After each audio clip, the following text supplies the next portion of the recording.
On this episode of From One Player to Another, we have legendary blues guitar player, singer-songwriter Mike Pinera of Blues Image, Iron Butterfly, Alice Cooper, and many others. This is Greg Marra with Go DPS Music Live, and this is From One Player to Another.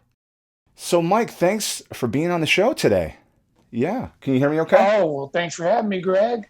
Can I tell you a little bit about Sawtooth Guitars? I would love to hear about your association with Sawtooth Guitars. Absolutely. Great. Well, let me tell you what it is. I got turned on to Sawtooth by a drummer that plays with me, Ronnie Siago. Great drummer. Mm-hmm. He's played with everybody.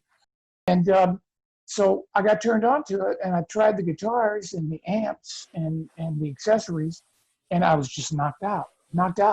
So as it turns out, that's the only equipment that I will use exclusively. The only guitars, the only amps, PA, you name it, even down to the accessories. The sound, the quality of the instrument, and then the quality of the people, the team at Sawtooth, always there with support and, just very cool people, very nice people, but brilliant. Their guitar techs, the equipment, so when I got to use the guitars from Sawtooth, man, like I got this one guitar. The Red Sparkle. Yeah. And it's 7 pickups. I saw that. I've never seen a guitar with 7 pickups, much less played it.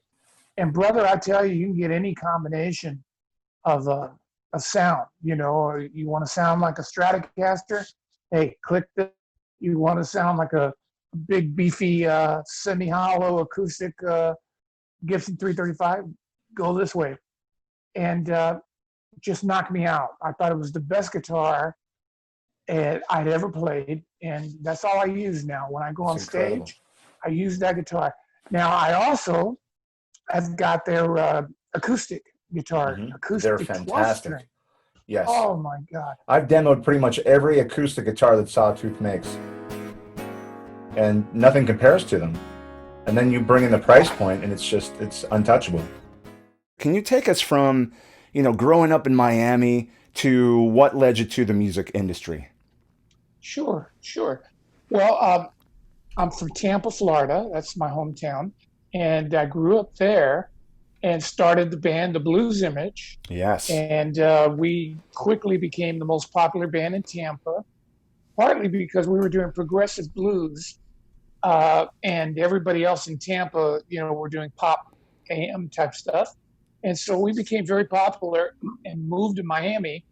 And before we knew it, we became very popular there. We became like the #1 rock band in Miami. It got to the point that the places we were playing were so packed and the lines were so long that, people came up to us and said, why don't you just start your own club, then we can come see you at your place and not have to go to all these different parts of Miami. So we did that. We found a bowling alley that was for lease on Miami Beach on Collins Avenue, and we rented it, leased it, and along with some hippie friends of ours, this is 1967. Yeah. And along with some hippie friends, they, took out all the bowling lanes and made it a flat concrete floor.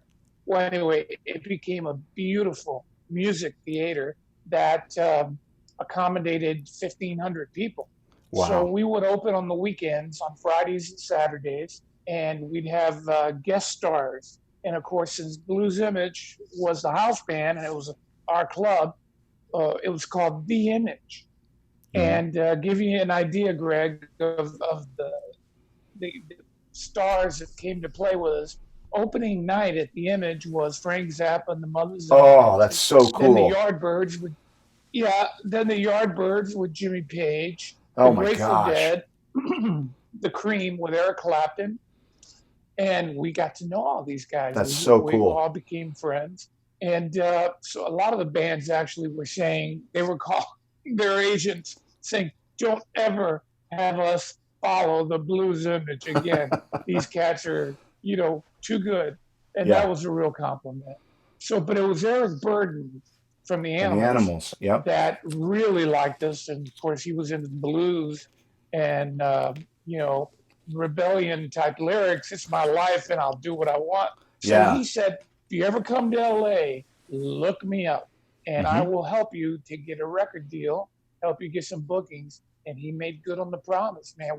We stayed at the Image for about a year, played with just about every great underground band, had great jams with the Grateful Dead that carried on into a park, love-ins and stuff, all documented, pictures and everything. Jam with Jimi Hendrix, jam with the Doors and Jim Morrison, and all these great players and bands had a real great time. Yeah. Well, that's what I think what you're picking up about our sound was that it was all progressive blues, original stuff.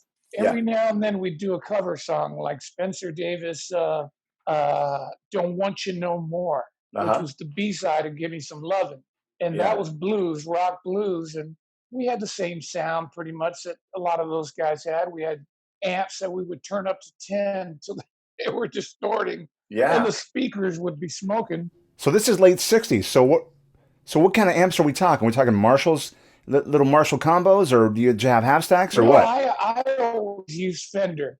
Okay. I always use Fender. Like a twin or something. Yeah, those guys all, Jeff Beck and Jimmy Page and all those guys, they would come in with their combination of Marshall and Vox and crank them up to 10. And that's what I would do with my Fender Twin, just crank it up to 10. Yeah. It was great. I got sustain and all that.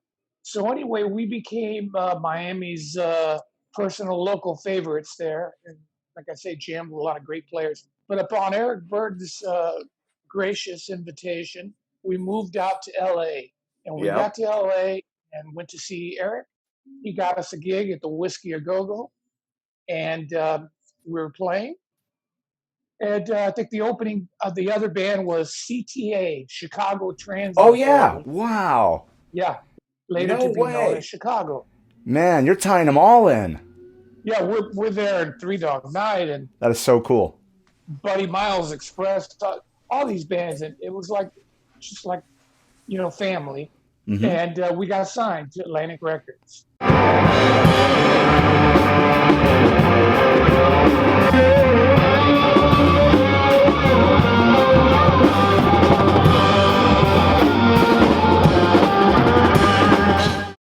Now, when we got signed to Atlantic, we got a lot of gigs in San Francisco. Therefore, what you're picking up is very accurate. We were playing in San Francisco, and on our way there the first time, we were supposed to play with a little-known band called Santana and another little-known band called Janis Joplin and Big Brother and the Holding Company. Wow, very cool. So, we had never heard of these bands. And although I had heard that my style of playing was very reminiscent to Carlos Santana, although I'd never heard him or met him.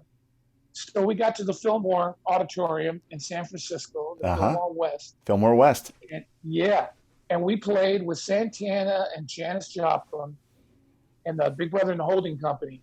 And after the gig, Carlos comes up to me and said, "Man, you sound like me." I said, "Yeah, you sound like me.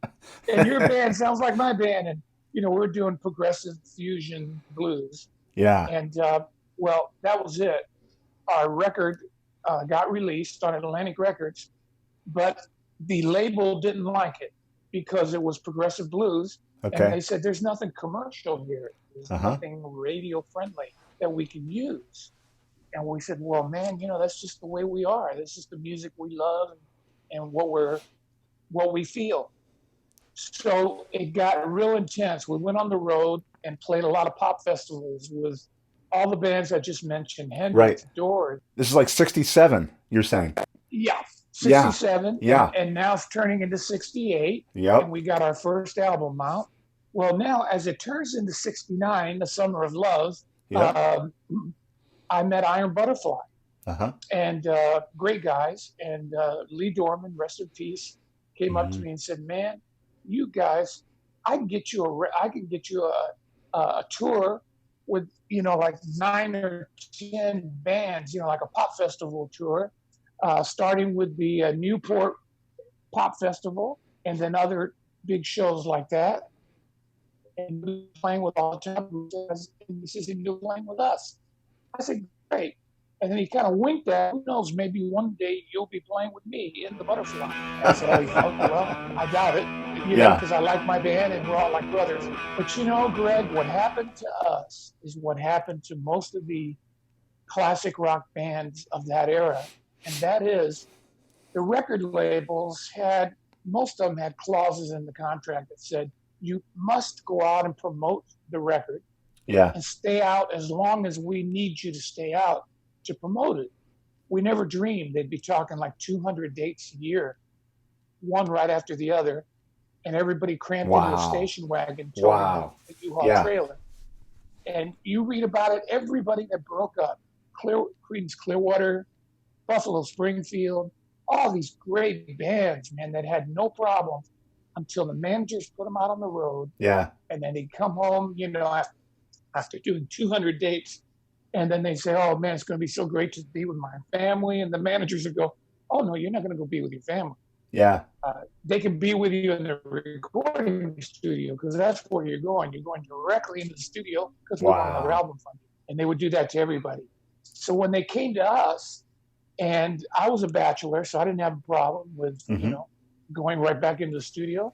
I was writing most of the songs for the band anyway, so no problem. Well, the other guys had a problem because we had guys that were married, that had kids, dogs, beautiful wives, and and they said, "Man, look, I've been out on the road all year. I barely got anything monetarily to show for it. You're right, because all the record labels, they would say, you know what, you're just about done paying your advance. Pretty soon you'll keep the money you make." And we're going, what advance? You mean the few dollars you gave us to buy equipment? And they said, oh, no, we spent close to $1 million promoting you guys. Man. That's what they would tell everyone. And there's no way to sort of keep tally on that, right? You can't, it's just up to what they're telling you. There's no audit, right? Well, there's an audit on the obvious. Like, okay, they gave us an advance for the studio. Now, you couldn't audit that amount. It just said, $50,000 to make the record. Right. Oh, okay. Well, we believed them. And then it would say, okay, we bought you all new amps, drum kits, PA systems, all this stuff. But I tell you where everybody got really spooked that I knew in the rock bands that are classic, well-known players was when there was a category called promotional expense. Okay, yeah. Mm-hmm. That was very hard to audit because they would say, well, we bought radio time to, do ads for your band and upcoming gigs that you're doing. And we bought marquees, posters, billboards. I do remember one billboard that was pretty darn funny. It was when I was in Iron Butterfly, and we were headlining the Forum, and the Forum was packed. Yeah. Sold out 2 nights. And so they decided, the record company said, let's do a music video. So I had written a song called Easy Rider, and it was on the Metamorphosis album by Butterfly. And so they sent us up to a billboard about 3 stories above some stores on Sunset Strip. Uh-huh. And this billboard was shaking with the wind. It was gigantic. It was one of those big ones like you see when you're out on the road. And, the band was frozen. I mean, the fact that we smoked pot back then didn't help either. We were just like, I've had enough of this. They go, no, jump around. Come on, let's see. Man. Get some action going. So here is Iron Butterfly with their new album, Metamorphosis by Pinera, Iron Butterfly, Pinera Rhino, sold out at the Forum. And we're up there standing like rigid statues. But we got through that. We were making stupid amounts of money, like $200 a man, $300 a man. And that's headlining and playing with groups like Santana, Yardbirds, then Led Zeppelin. Oh my gosh! Wow, that's incredible. And so we were freaked out. Freaked out, Greg, and that's where "Ride, Captain Ride," the song that you like so much. And so do I, and so do millions of other people. Absolutely. That's how it came about. Ride, Captain, ride upon your mystery ship. Be amazed at the place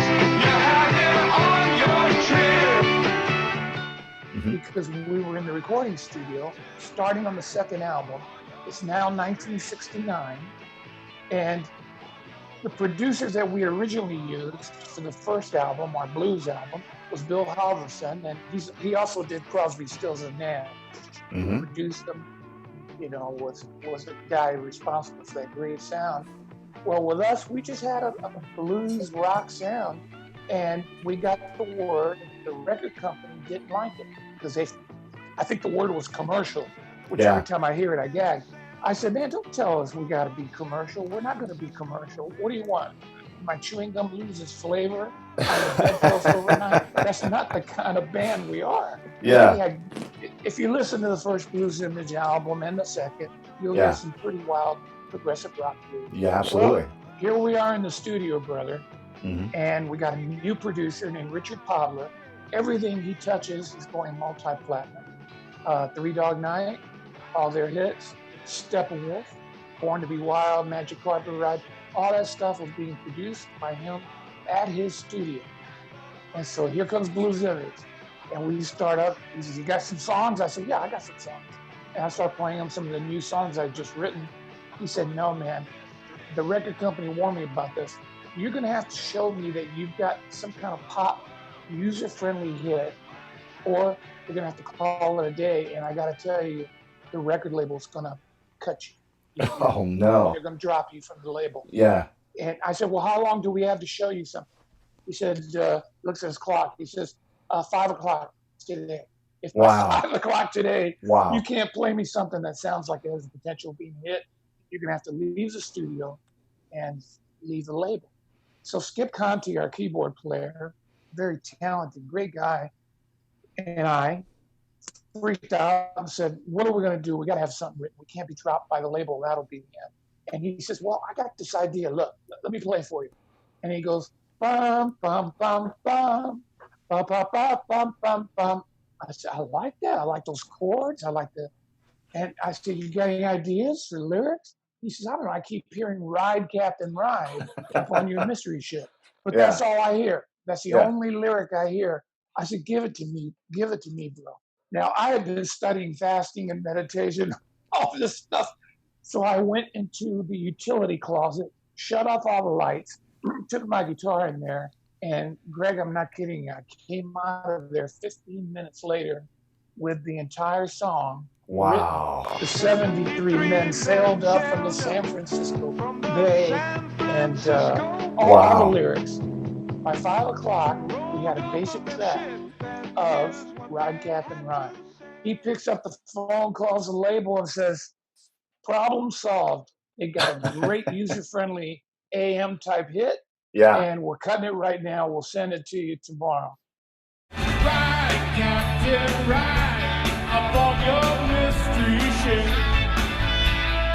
We are made at the friend you have here on your ship.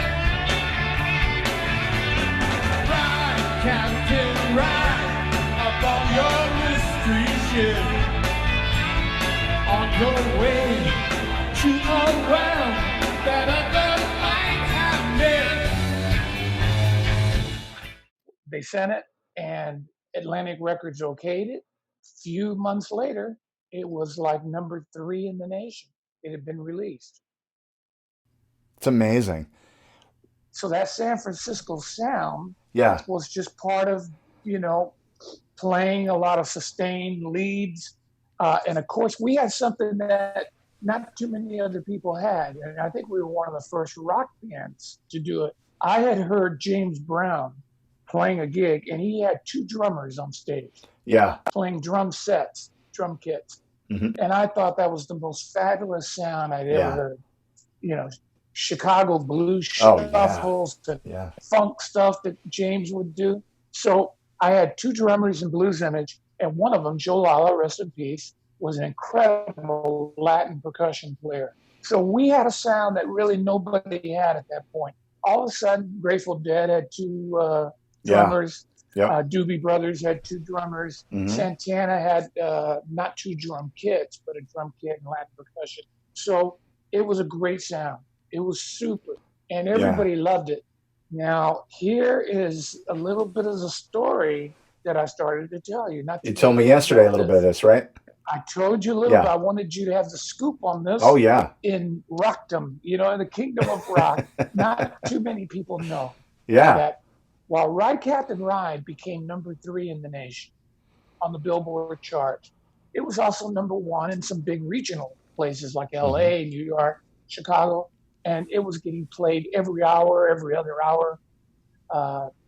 Some radio stations held contests for the DJs. How many times can you play Ride Captain Ride in one afternoon? One guy in Tampa, in Miami, played Ride Captain Ride nonstop from like noon till 5 o'clock. Yeah. Just every song was Ride Captain Ride. So there are a lot of funny things that happened. But one of the most ironic things that happened was we got a call. Our manager got a call from the Pentagon. And they wanted to know how I knew, since I did the majority of the lyrics, how I knew about the secret spy ship, the USS Pueblo. And I told my manager, I said, I have no idea what you're talking about. I've never heard of the Pueblo. He says, well, it's a secret spy ship that they captured a couple of weeks back in San Francisco, outside of San Francisco. They were out international waters, but the North Koreans came with jets, fighter jets, machine gun boats, destroyers and stuff, and attacked the USS Pueblo and took it back to North Korea. Wow. And I said, I that's the first I hear that story. I don't know. And he says, well, Mike, you better talk to the guy because he doesn't believe it. So I'm on the phone with the guy from the Pentagon, and now I see why our country would always get in trouble back then. Wow. This event had already happened. Okay. Right. And meanwhile, Ride Captain at that point is being played all over the nation. And the guy says to me, how did you know about the Pueblo and the spy ship? I said, I have no idea what you're talking about, sir. I'm sorry. He said, 73, I'm going to quote your lyrics. 73 men sailed up. I said, yeah, that's because I was sitting at a number 73 Rhodes piano. With 73 keys. And he says, sailed up from the San Francisco Bay. I said, yeah, well, so what? He said, well, that's what happened to the Pueblo. They sailed out of San Francisco with approximately 73 men on there. And as your lyrics say, they sailed off to history. They got captured, almost started a war between America and the North Koreans, and took the ship back to North Korea, where it is now. And they wanted to know how I knew about it. And I said, brother, I guess that's what's called synchronicity or something. Yeah. I said, I don't know how that's incredible. Happened, but I assure you I don't know. And I got my dear friends with me here. Ronnie Siago on drums. Yeah. And we both are exclusive artists with ChromaCast and Sawtooth guitars. Best stuff, man, I tell you. I jammed with Jimi Hendrix back in the 60s and The Who right here at Anaheim Stadium in 1970. And I wish we had Sawtooth guitars back then. Oh, were you there at that show? All right. Well, Sawtooth, ChromaCast, what a combination. Come see us after the show, guys.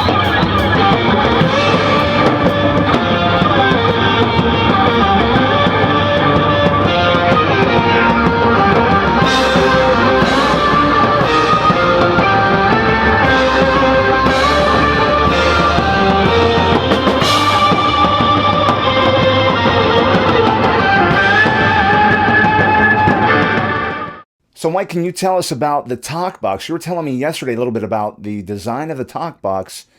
You were the designer of that. Can you tell me a little bit about that? Well, I was actually technically the consultant. You can go as far as stretching it to co-inventor. So now I had joined Iron Butterfly. I was invited in, and we cut an album called Metamorphosis. And we were there in the studio, and we had some great songs on there, but I wrote a song called Butterfly Blue. Help me! Help me!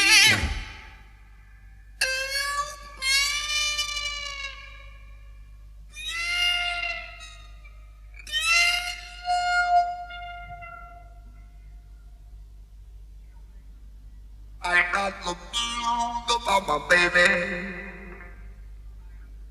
I got the blues about my baby.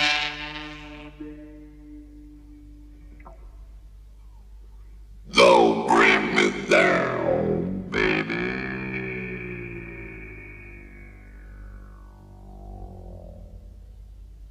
Don't bring me down, baby. What happened with Butterfly Blue is we're sitting there recording it, and, you know, great feel, blues feel, shuffle. And this guy walks in and he says, hello, my name is so-and-so. And I've got an invention here that I'd like you to try out. And I said, okay. And he pulls this, what appeared to be like a wine bag. Yeah. You know, the kind that people would put around their shoulders and then drink from it. Yeah. It was like that, except that it had fringe hanging from it. Mm-hmm. And it was a zebra, like an animal pattern. You know, it looked pretty psychedelic. Mm-hmm. And it had the tube. And I said, well, what is this? He says, well, I call it the magic bag. He said, what it'll enable you to do is talk while you're playing your guitar. I said, okay. He said, just let me unplug your speaker here on your Fender amp and plug in the magic bag speaker, which is in that bag. And what it's going to do is it's going to send up the sound coming from the speaker that's in the bag into your mouth, and you just shape the words and play notes at the same time, and it will talk. Your guitar will begin talking. Yeah. I said, good, let's give it a try. Plugged it in, and sure enough, man, I did, you know, simple stuff like hello, I did my favorite line from the horror movie The Fly, help me, the guitar's going, help me, yeah, you know, screaming, you know, with the blues lick. And I said, man, I like this. I think it's going to be very popular. But you were one of the first ones to play through the magic bag. I was the first one. The first one. Incredible. The first one. When I used it on Butterfly Blue, right, on the Metamorphosis album, no one had ever seen it or heard it. But it wasn't until I was at a rehearsal and Jeff Beck walked in and he heard it and he said, Mike, what is that you're playing there? And I said, Jeff, it's called the Magic Bag. It's going to be released commercially soon here as the talk box. But watch what it does. So I started running it through some drills. And I think the one that really got him was I detuned my low E string on Don't Bring Me Down. Yeah. And the whole guitar went down, you know. And he went, oh, Mike, I love it. Could I possibly borrow it? Right. And so Jeff says, can I borrow it just for like a week or so? I said, okay, but look, I'm going on the road in 2 weeks and I got to have it back, okay? He says, oh, absolutely. So I loan him the bag. 2 weeks later, he's supposed to call me. I don't hear from him. I try calling him. I can't reach him. Make a long story short, he never gave the bag back. I ran into him about, oh gosh, I don't know. It's probably about 3 or 4 months later. And I said, Jeff, you let me down, man. I went on the road. I didn't have the talk box. And, yeah. You know, you promised. And I said, so anyway, you got to, you know, give it back to me now. He says, oh, Mike, I'll never forget these words or the way he said it. He says, oh, Mike, I've made so many modifications to it. I couldn't possibly give it back to you now. I said, okay, Jeff. Yeah. Take care, brother. Incredible, man. That's awesome. Major thanks to Mike Pinera for being a guest on From One Player to Another. Don't forget to like, share, and subscribe to all of our socials on Facebook, Instagram, YouTube, and everywhere else on the web. This is Greg Marra with Go DPS Music Live. Thanks for watching. See you on the next episode.